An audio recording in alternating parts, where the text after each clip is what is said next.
Howdy, hey, this is Light on the Trail podcast. Coming up, we go over notes, set up some plans, and reflect and adjust fire on things from one race into how to move forward and become better into a race coming up. Here we go. All right, thank you so much for being here. I'm your host, Frank. We're going to, which is something I thought about for a while, and it's a good idea, I think, for anyone to do it over any distance or any sport, I guess, in general, but just reflect on something you've done. What did you like? What did you not like? What can we change and adjust and to move forward and become better for the next event, right? Kind of compare things and apples to apples or make notes, or like my wife likes to do, we'll do a pros and cons list. We like writing lists and maps of our backyard plans and things like that. But it's fun. It gets the brain flowing and thinking and getting creative. And again, you can look back on it, have it written down. It's always one thing. Be wise with your time, right? I think that's something I get stuck on so much. And I'll just go right off into a tangent, even though I said let's get into it. But something I've told my kids, and when I've done it too. If you just watch, you need a analog clock. One's got second hand moving around it, but stop and look at the clock and wait a whole minute. It will seem like forever, but that's 1 minute and time flies by. So it kind of helps put in perspective of how much time you really have and what you can do with 5 minutes, 10 minutes, 15 minutes, whatever. There's a lot of things you can do just in the morning. If it's stretches, if it's Bible study, if it's, reflecting on something, maybe you've got like a dream journal, anything, giving yourself, maybe waking up 15 minutes sooner, 10 minutes sooner to cook yourself breakfast, something like that. But you can do so much in a small amount of time. Today I was working on something at work, and, just getting around. If I'm going to take lunch, I need to do it soon so I can come back and get ready for this other thing that goes on at this time. I don't know what I want. I didn't bring lunch, so I need to find something to eat. I don't need junk, fast food. I don't know what sounds good. And all this is running through my head. I'm like, this, but I don't want to just waste my money somewhere. Maybe I'll go get a burger, and for some reason in my head, I always think I have to have an hour. And I've worked before at a job that I had 30 minutes. And you had to move. You had to get down the road if we're going to get some food and come back. But you can do it and you can get it done. And I just kept looking at the clock and thinking, if you just would have walked to your truck and thought about this and just decided on a place, you'd already be there eating. And now you've wasted 20 minutes. I was on Google Maps looking at the restaurants in the area, thinking about wanting to eat for 20 to 30 minutes probably. And I was like, oh my goodness, this is ridiculous. I was literally like, not anxiety or anything, maybe a little bit, but I was working myself up and like, dude, are you even going to eat? Like, come on, let's go. Anyway, time is very important and you can do a lot with your time. So something you can do on that, right, is kind of reflect on things. And I like to say adjust fire on what was and what you can do now, right? And set up your goals and those things. So the Hidden Hills Ultra was the marathon I ran earlier this year. It's the longest race I've ever done, the first trail race, all that. Like I said, this year has really been my year of getting back into running. There was a 50 mile going on, so that's why it was called the Ultra. They did have a marathon distance going on as well. Anywho, so I'm going to kind of go into that and think about things and put things in place of what I would like to do in my upcoming race in a few weeks. About 4 weeks, I guess, is the Blazin Summer Sufferfest. It's up at Cedar Hill Park here in Texas, right up the road, thankfully not too far, which is a big bonus for a step of something I'll get into. But I want to go through everything that happened on the first race because it was pretty neat, and I liked what happened more than bad, thankfully. Like, really, I don't have that many complaints. So if you make some plans, stick to those plans, especially in training, so you can rely on those things.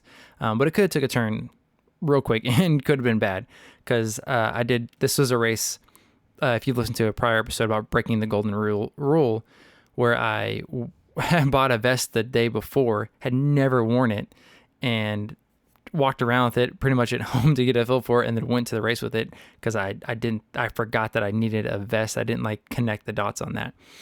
Um, anyway, so the race starts. It's nice weather. It's good. I'm excited. I'm already thinking like, don't run out too fast. Don't get caught up in a group and don't go too fast. What's what you always hear.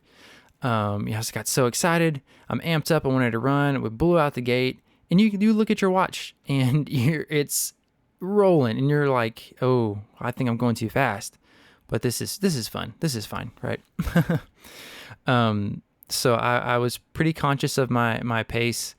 The highest goal I had, I guess, goal A would be finishing pretty quick, solid. I get it in my head, and if you look into it, you'll see like 4 hours is a really good time for a marathon.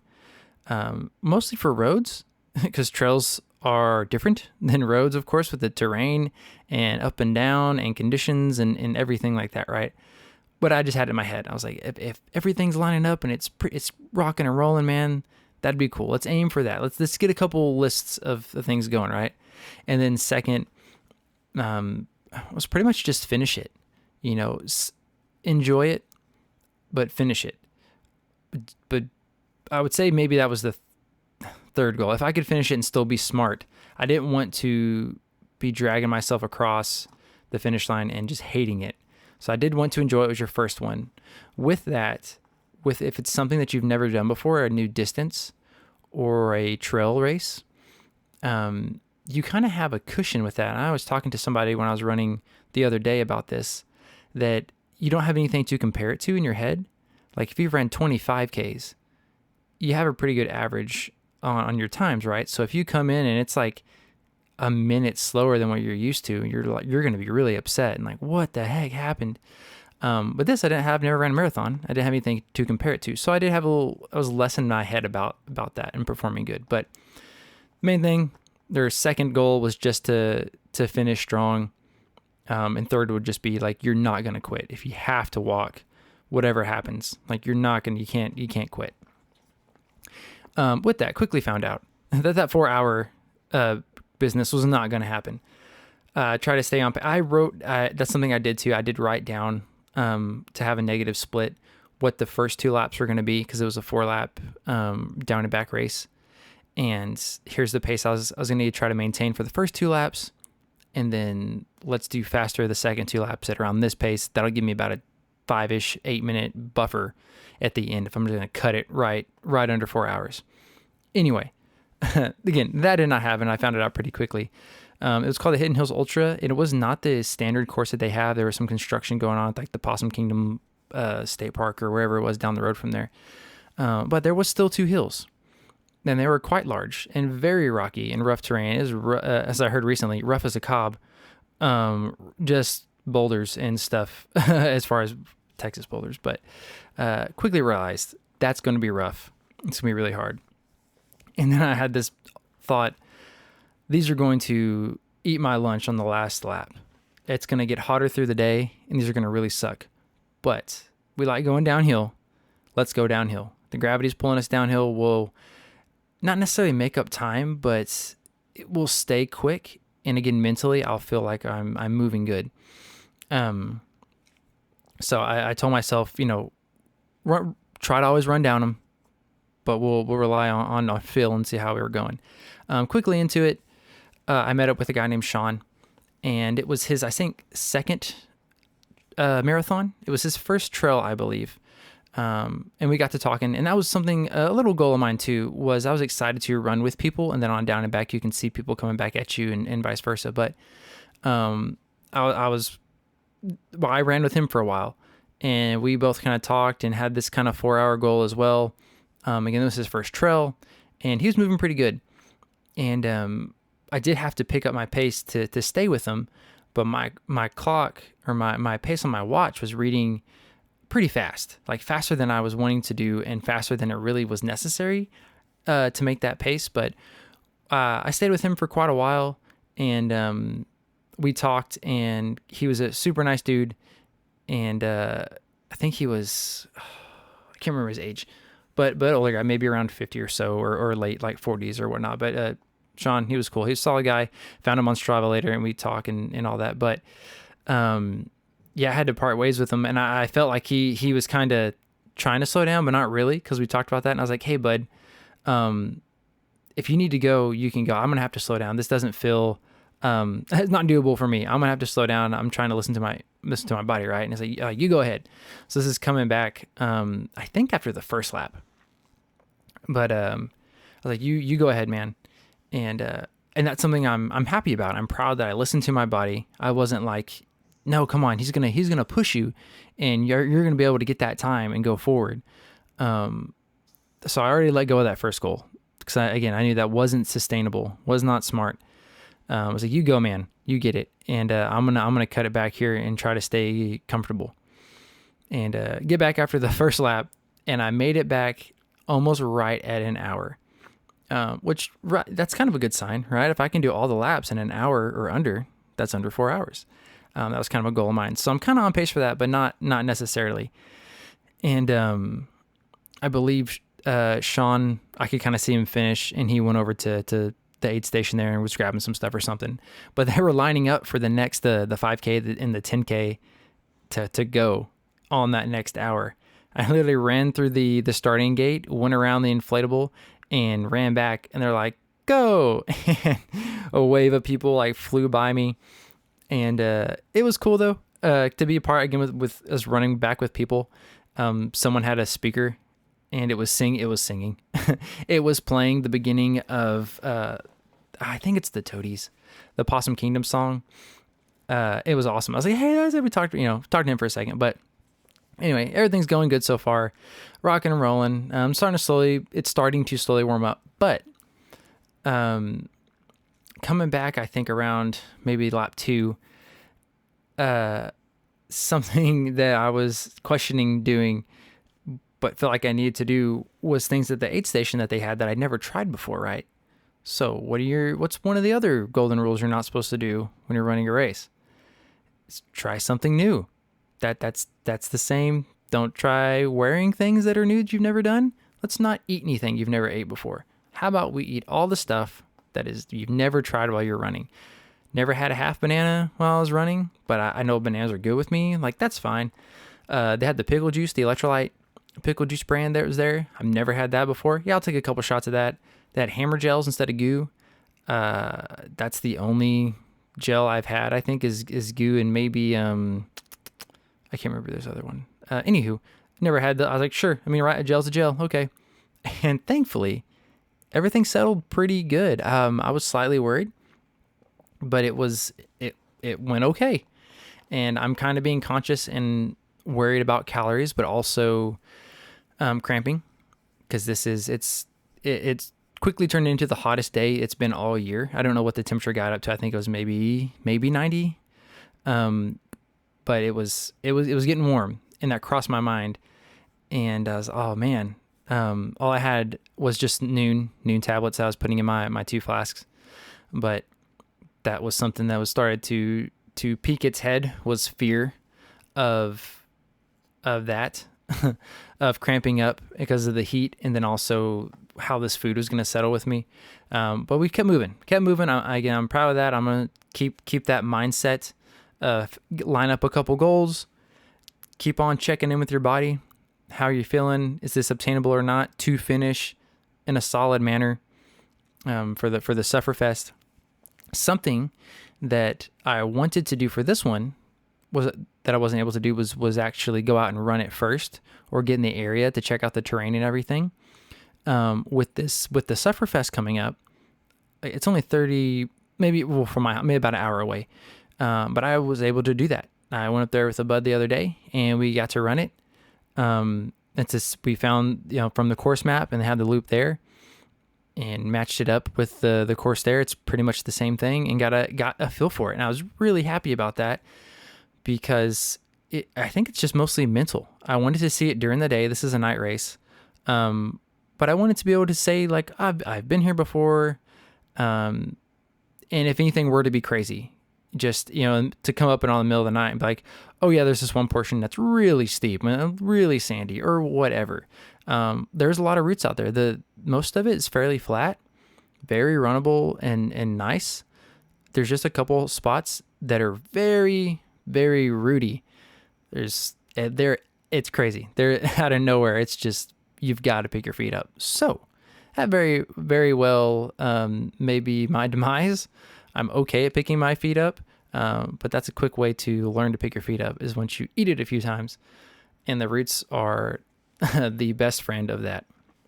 But so I was able to kind of scout out the course first with this one. So I'm very happy about that as well. I think I've got a little mental check just to feel comfortable. I kind of, with events anyway, you get there and you want to get there early for parking or whatever else. But like now I kind of know where the parking lot is. Even that, if you can go out and scout out the place you're going to be running, I think that helps you a lot mentally, at least on my part. Okay. So we're kind of like coming back on the second lap, almost halfway through, right? That's kind of a bonus. And I've seen Sean a little bit here and there, and he's kind of in front of me. And I meet up with another gentleman. I think his name was Jonathan, and it was his first marathon. And I got to run with him for a little bit. I'm talking with him. He was kind of also kicking around the idea of the around 4 hour mark, and I was like, yeah, that'd be pretty solid. I just don't know how this is going. And he's like, yeah, I've kind of slowed down. I don't think that's going to happen, but I just want to finish strong. I was like, amen, brother. That's what I'm trying to do. And so I ran with him for a little bit. We parted ways coming back. I believe it was coming back towards the middle, the end of the second lap, or it might have been going out on the third lap. But we split up, and I got to see him. And again, since out and back, you'll cross the person again. Coming back on the second lap, so I'm halfway through. And a lady, I'm filling up my water bottles. A lady says, "Have you taken any salt pills yet?" And I've heard of those. Never had any. She's like, "How many?" I think there's 4 in a pack. And she's like, it might be a good idea if you want, because it's getting warm. And again, I'm already worried about cramping. You can take whatever it was. It was like 2 now and then 2 in 30 minutes, or if you need to take like 3, whatever, to catch up. And I took 2 then, and then like 15 minutes later, I took the other 2 after I took off, because I was just worried about cramping up, and fear for that. And I've never really had that happen. My toes will cramp up. Sometimes if I'm swimming, it happens more often. Whatever reason, it's always my toes cramp up a lot whenever I swim, because I'm like reaching for the bottom of the pool. I don't know. So we're moving, rocking and rolling. I've passed Jonathan, got some salt pills in me. We're sweating a lot. It's getting hot, and those hills are becoming the demise of many a person out there. Soul crushing hill. There's 2. One was huge, and the other was compared to that one was still big. It kind of curved a little bit, but at the bottom of all, it turned into like a lot of sand too. So it just sucked all the energy out of you, and you had to like try to run in the middle. It was like like where a truck path or a car. It was 2 lanes, like a fire trail or service road trail out on this person's ranch. But so there was 2 paths essentially, so you could come back on the other side. It worked out great. But a lot of people were trying to run in the middle, where the grass was a little taller, but it wasn't sandy. At least there's something there to help. But that was a little I wouldn't say trick, but something I learned quickly was to get out of that sand. And it was getting hot. I passed Sean. He later in this, around lap 3, he's not doing so hot. Can tell he's going to slow down, and we kind of meet up at an aid station, and I got my stuff and went, and he was, I know he said something about a bathroom issue too, but just kind of reflecting back on that, I was happy that I stuck with my gut on being slower. Don't worry about that. We'll finish. We're going to finish strong and go slower. That gave me a little bit of a mental boost. Helped a lot. Going into the Sufferfest, some of my buddies will be there, and we kind of talk too. It's a weird, like, I don't want to slow them down, and I think they feel the same, and I don't want to feel like I'm pushing them. And I think we're all in the same boat. Like we've talked about, let's try to stay together on the first lap. After that, you do you, it's do your race, do your thing. Everybody, if we can, help each other out, cheer them on. But we'll just, see how the day goes. We're all adults here, right? So yeah, I passed Sean. I felt happy of my choices to stay mellow. I started to walk a lot more. Same thing, trying to be smart. I would see like from this shadow to that tree over there, we're gonna walk. And walk a little bit and take some breaths. I didn't want to walk. That's always been like kind of a thing of mine. Is you can just go like run a little slower. But yeah, I wanted to like, no, this is your first race. You have anything to compare it to? It's okay. Finish strong. And anyway, so I get back, whatever, coming back on the fourth lap. That last lap was awesome. And I'm like, dude, this is it. I've got like 3 miles left. I've got a 5K left. I can come back, get out of this stinking heat. The tops of my knees are burning from the sun. I can feel the ends of the tops of my ears. And I get rocking and rolling, and we're moving. And I'm pumped from that, right? And this lady, and she's been, again, it's out and back, so you can see people and track everyone in a way. And she's been doing pretty good too. But she's going, I'm headed to the finish, and she's still going the original, or not original direction, but she's going the other way. And she's like, hey, I think you're, what'd she say, second or something like that? It's like, you're doing the marathon, right? Like, yeah, she's like, I think you're the second male.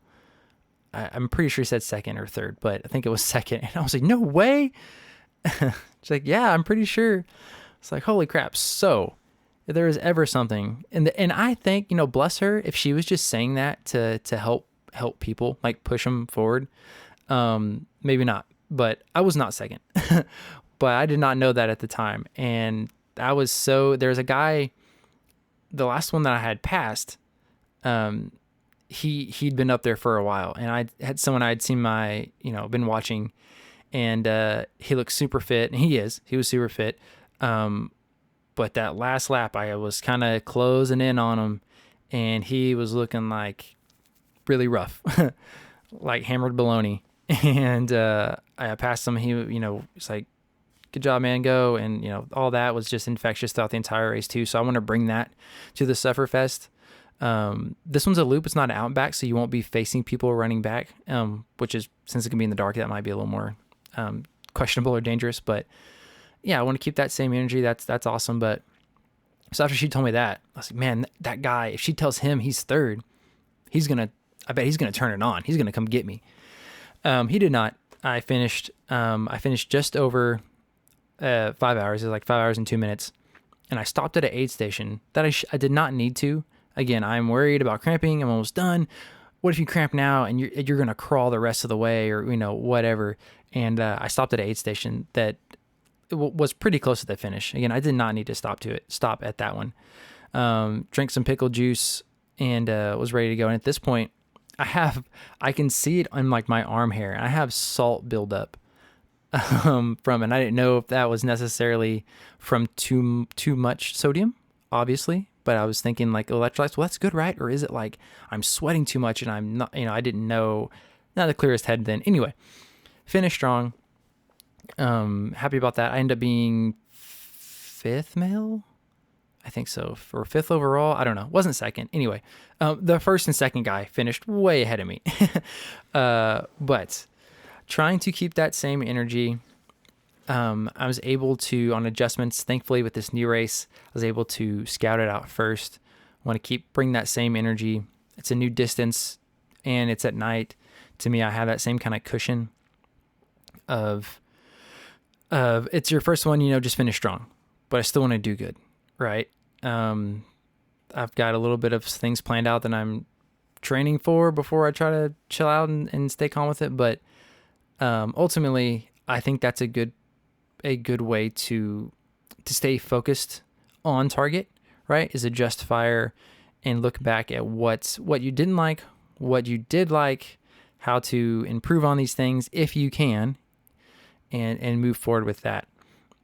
So I am very excited, and it's getting closer and closer, and it's also getting hotter. So I'm glad it's at night. Run at a cool little spot down the road. It's at a winery, and I think they're called Hidden Oak or Lost Oak Winery in Burleson.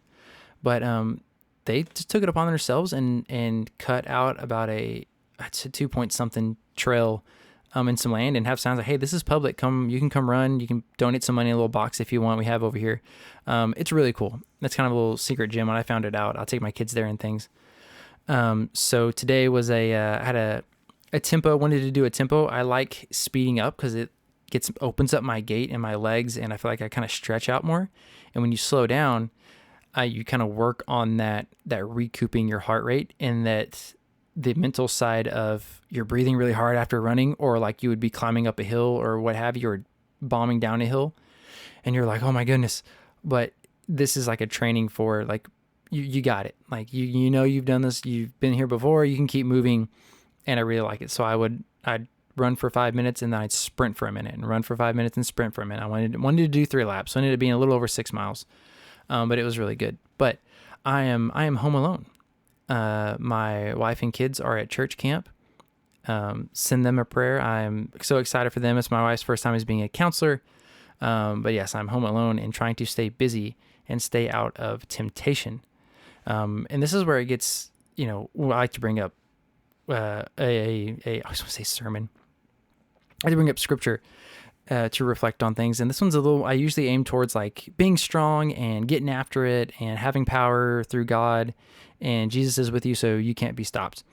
I thought about this as I was running, and often do and pray, and had all the thoughts and things, but temptation and with men, it's, I'm home alone and idle hands are the devil's playground. And when I was fasting, I wanted to stay busy and productive, so I wouldn't think about wanting to eat, right?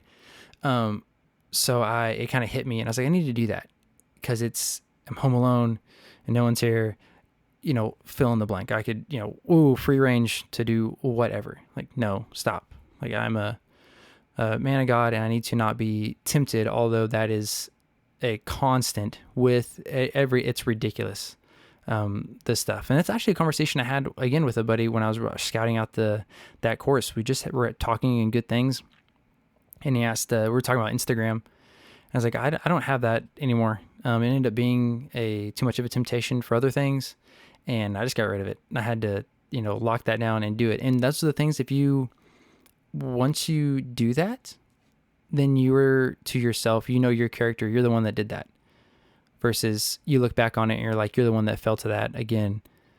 Or are you the one that said, nope, I'm stronger than this. God doesn't want me to do that. This will make Jesus happy if I stop doing this. Don't look at that. Don't, drinking or drugs or what have you. Every time you take a step away from that, you should be so empowered by that. So I'm looking into James, and this is James 1. Originally, when I just looked into it, was just James 1:12. But we're going to do 12 through 15 because that all kind of goes together and it's super solid. So here, James 1, or first chapter, 12 through 15. Blessed is the one who perseveres under trial, because having stood the test, that person will receive the crown of life that the Lord has promised to those who love him. When tempted, no one should say, God is tempting me. For God cannot be tempted by evil, nor does he tempt anyone. But each person is tempted when they are dragged away by their own evil desire and enticed. Then, after desire has conceived, it gives birth to sin. And sin, when it is full grown, gives birth to death. Woo, I just got goosebumps. That's so solid. That is, it's like, here you're going to be tempted, but understand, it's not God tempting you. It is from the devil. It's from the bad place. It's not the kingdom. It's bad. You need to rebuke it. Stay strong. Be courageous, like we mentioned last episode from Deuteronomy. Be courageous and brave. Know he is with you and against evil with you, so you can do all the things and fight the temptation, and you'll have, you will not die and have everlasting life through him if you believe in him and love him. You can, love him, fear him. Don't go against him, right? Know if it's something bad or a bad spirit or temptation that is not from, obviously, the kingdom. So it's not from a good place. But that was, I was thinking about when I was running. And it was really good. That was something I was like, let's go a different direction with this and get a little serious. But so James, 1 James 12 through 15, I would look into that. Well, thank you so much for listening along with this. If you have any comments or episode ideas, please email us here at fullsteamaudio@outlook.com. This is the Light on the Trail podcast, and may the dirt be forever under your feet. God bless.